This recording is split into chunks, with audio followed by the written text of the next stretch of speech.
Dear Patriots, before the news starts, please subscribe to our patriotic channel by clicking the subscribe button. Give us a thumbs up to this video. Don't forget to leave your opinion below in the comments section. Share the news on Facebook and Twitter so your friends see it. Thank you. Moments before Trump's UN speech, the North Korean representative got up and did the unimaginable. The whole world is busy talking right now about President Trump's historic speech at the UN where threatened to totally destroy North Korea. What nobody noticed, however, was the shocking thing the North Korean ambassador did moments before Trump started speaking. Right as the US president was walking up to take the microphone, Ambassador Ja Song-nam stood up from his front row seat and walked away. However, before he walked out he gave a warning to the British UN ambassador. Nam said, "We're inching towards a nuclear war."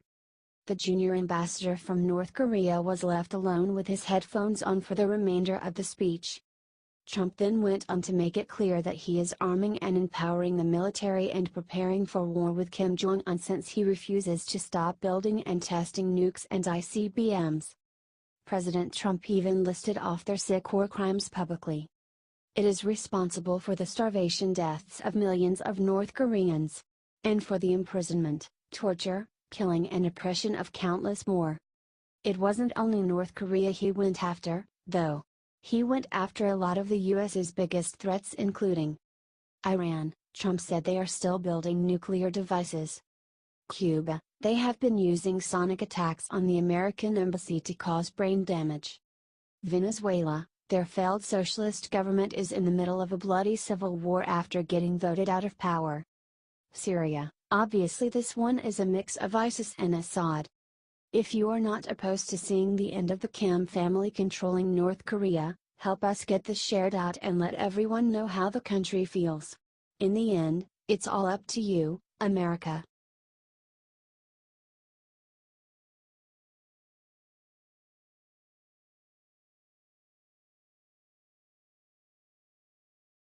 Unleashed right after California passed sanctuary state bill, Sessions went ballistic like never before. These leftist states and cities all seem hell-bent on protecting criminal illegal immigrants at all cost. Sanctuary laws have been passed throughout multiple jurisdictions to prevent local police from cooperating with Immigration and Customs Enforcement, ICE, when they've detained illegal immigrants who have broken the law.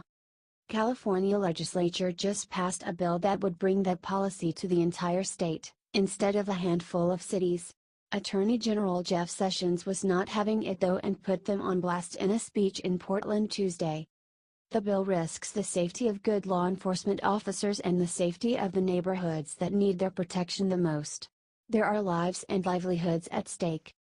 Then Sessions brought out the big guns. He told Californians exactly what was at stake, relating the death of 23-year-old Abel Esquivel, who was killed by 2 illegal immigrants in California last week.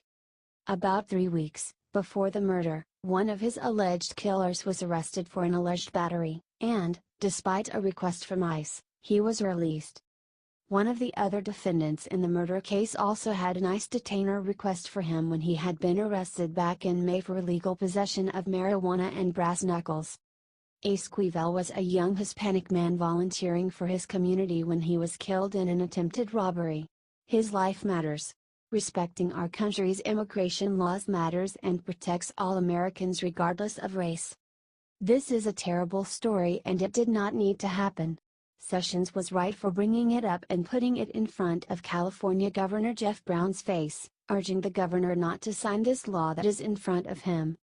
Sessions and the Trump administration have been working hard to deny federal funding to sanctuary cities, and many of their intended policies are being tied up in the courts. Stay tuned for any new developments.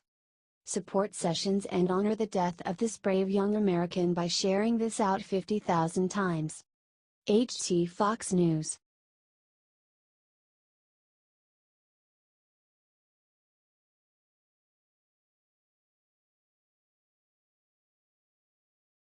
Lock them up.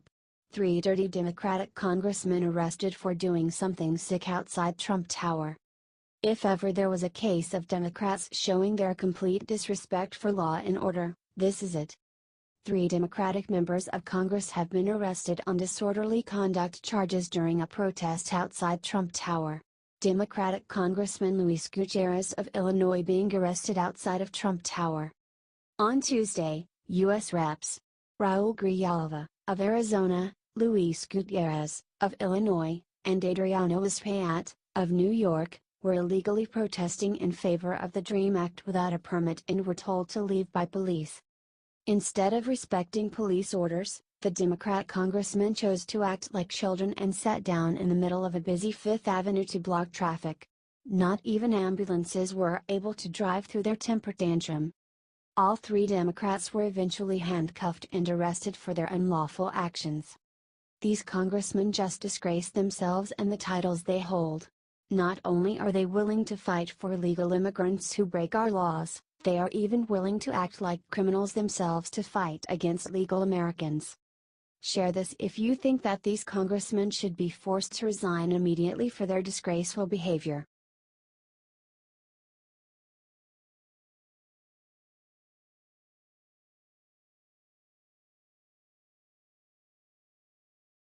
Venezuelan official insults Trump, accidentally gets hit with Trump's secret weapon.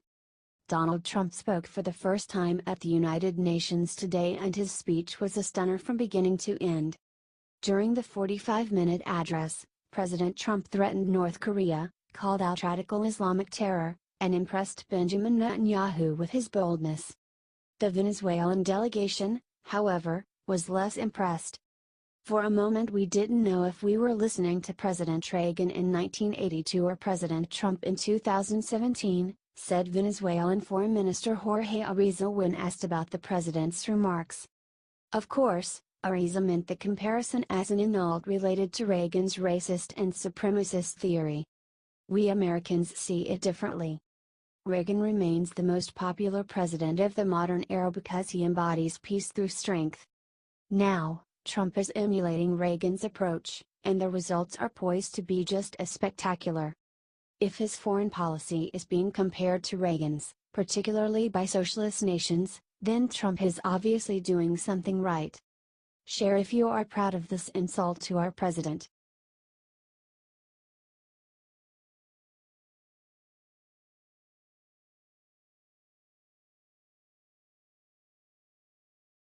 Oh, Mike Pence got together with this bunny to make an adorable announcement. Vice President Mike Pence is a huge animal lover and has quite a few pets: 2 cats, Hazel and Pickle, 1 dog, Harley, and a rabbit, Marlon Brando, named after actor Marlon Brando, of course.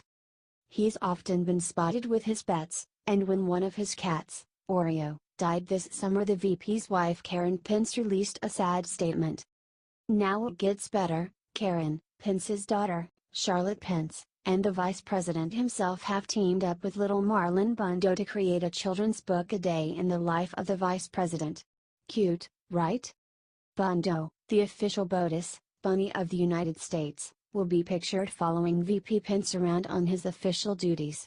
Karen Pence, a talented and award-winning artist, provided the watercolored portrayals of their adventures. Daughter Charlotte wrote the story. And it gets even better. Some of the book's proceeds will go towards 821, an organization that battles human trafficking, and 2 art therapy programs, a cause Karen Pence is passionate about and has chosen as her platform. Sounds like it's going to be a great book, and the subject couldn't be cuter. No doubt kids will be entertained and learn a thing or two about American government. Love bunnies? Love our VP? Share it out. HDCNN.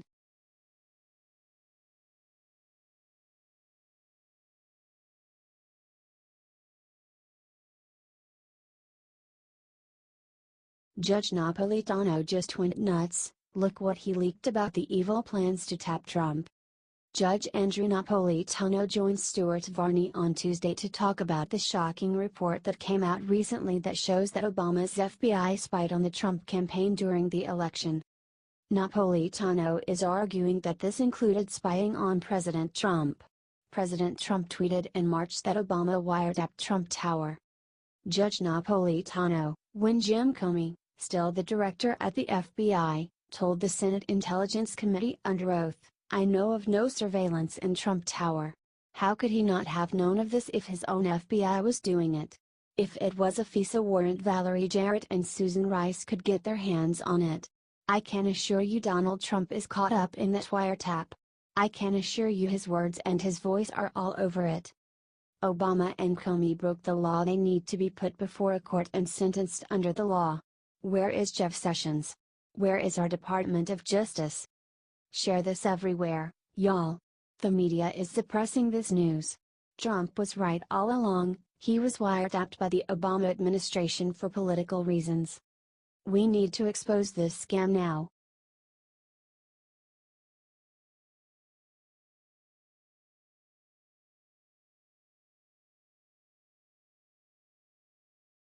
Rex Tillerson just gave a stone-cold stare into the camera and buried Obama's legacy.